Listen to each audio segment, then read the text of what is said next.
exceptionnellement pour une information que vous devez connaître. Nous sommes devant le site de Bois Sacré, ce site exceptionnel de 7 hectares qui se développe le long de la corniche de Tamaris, juste derrière le chantier Covadis. Ce site, qui appartient à Total, fait l'objet d'une vente à Constructa pour un projet immobilier de 352 logements. Le souci que nous avons sur ce projet, c'est bien sûr la densité avec 352 logements, mais c'est surtout l'organisation sur le site qui, du fait d'une servitude préfectorale liée à la pollution du site, oblige à la construction en R+6, 7 niveaux en bord de corniche, qui font un véritable rempart et qui rendent ce site si bucolique et si paysager en site urbain avec une densité et une fermeture sur la corniche de Tamaris. Ce cas de figure est lié à cette servitude préfectorale qui n'a pas obligé Total à dépolluer, mais a juste enclos le site pollué qui est le site panoramique, le site surélevé où nous avions l'habitude de voir les cuves dans les PLU successifs. L'autorisation d'occupation du sol a évolué et nous nous retrouvons avec un site qui peut avoir de l'habitat acceptable, mais qui n'a pas été dépollué en conséquence.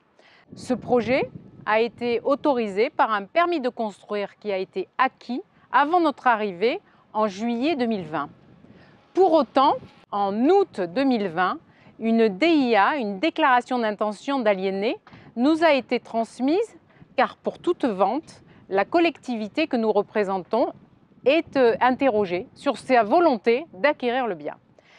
Le 14 août, nous avons connaissance de cette DIA. Nous demandons une expertise des domaines, ce qui prolonge le délai de la réponse et qui passe de 2 mois à 3 mois. Donc nous avions jusqu'au 14 novembre pour nous décider de savoir ce que nous faisions sur ce site. Depuis notre arrivée, j'ai demandé au président de la République de reprendre ce dossier du début, de nous permettre d'avoir une conversation avec Total, de s'asseoir autour de la table et d'envisager les possibilités d'une dépollution, soit par le vendeur qui est Total, soit par l'acquéreur constructeur en la matière. L'État n'a pas entendu ma demande et le préfet m'a notifié de ne plus dire que l'État est complice de cet acte d'un aménagement de 352 logements, du bétonnage de notre côte merveilleuse, de notre littoral merveilleux sénois, par cette urbanisation dense. Nous avons essayé de discuter avec Constructa jusqu'au moment où nous avons eu une fin de non-recevoir, ces actionnaires ayant décidé de ne pas entendre les demandes de la commune, mais bien de réaliser ce permis. La dernière option que nous avions était la préemption. Donc nous avons déterminé que nous allions préempter. Nous avons un projet alternatif depuis le début sur 3 axes.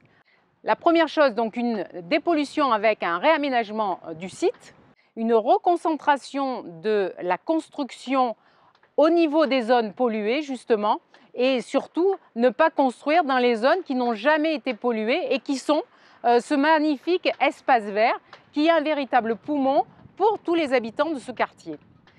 La deuxième chose, c'est bien sûr une aire de retournement pour le TCSP, puisque dans le projet d'aménagement à l'horizon 2025-2030, le TCSP devrait arriver jusque-là comme terminus. Donc nous avons besoin d'un espace suffisamment conséquent pour faire tourner les rampes de transport en commun qui vont faire 40 mètres de long.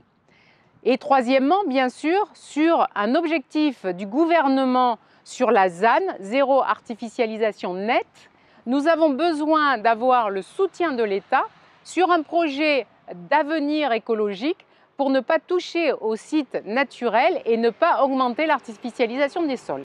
Ce projet alternatif existe et c'était la base de notre préemption, puisque à la fin, à la sortie de cette opération, le but c'était que la ville achète au prix des domaines pour pouvoir revendre ensuite à un aménageur si Constructa ne voulait pas nous suivre dans cette démarche. Nous avons fait le nécessaire pour proposer un projet alternatif. Pour mettre la somme nécessaire sur un compte séquestre, il est important de montrer, de prouver notre bonne volonté pour cette vente.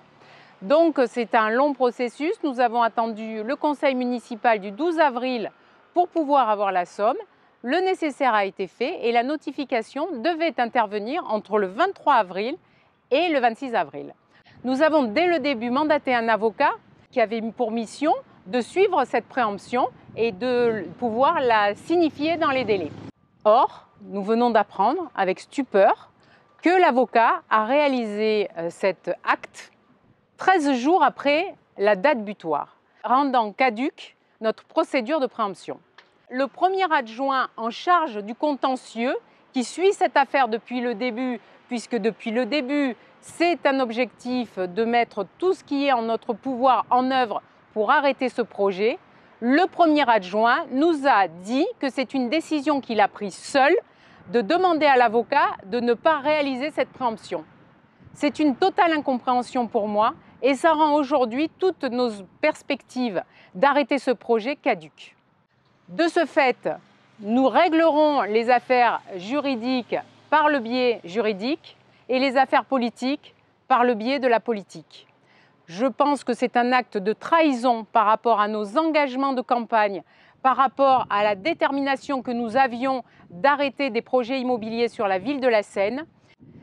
Aujourd'hui, le seul moyen que nous avons encore d'agir, c'est de nous retrouver ici le samedi 25 juin entre 9h30 et 11h et dire à l'État toute notre détermination à faire arrêter ce projet, en tout cas à prendre conscience que Total ne peut pas continuer à détruire notre littoral en vendant une parcelle polluée. Nous voulons que l'État, nous voulons que le préfet se mobilise à nos côtés pour dire qu'aujourd'hui, les pollueurs doivent être les payeurs. Nous avons demandé à tous les élus de la majorité et de l'opposition d'être avec nous, mais nous avons aussi invité tous les élus de notre territoire, que ce soit les élus métropolitains, départementaux, régionaux, les députés, les sénateurs et sénatrices, à venir à nos côtés pour crier haut et fort notre envie de voir une terre polluée rendue accessible pour les générations à venir. C'est un combat de société et nous le mènerons avec détermination jusqu'au bout. Tant que les 352 logements ne sont pas construits, ils ne sont pas construits. Je veux que le samedi 25 juin, nous soyons tous au rendez-vous pour montrer notre totale détermination avec tous les gens de bonne volonté qui veulent être à nos côtés. Je vous dis au 25 et je vous souhaite une belle semaine.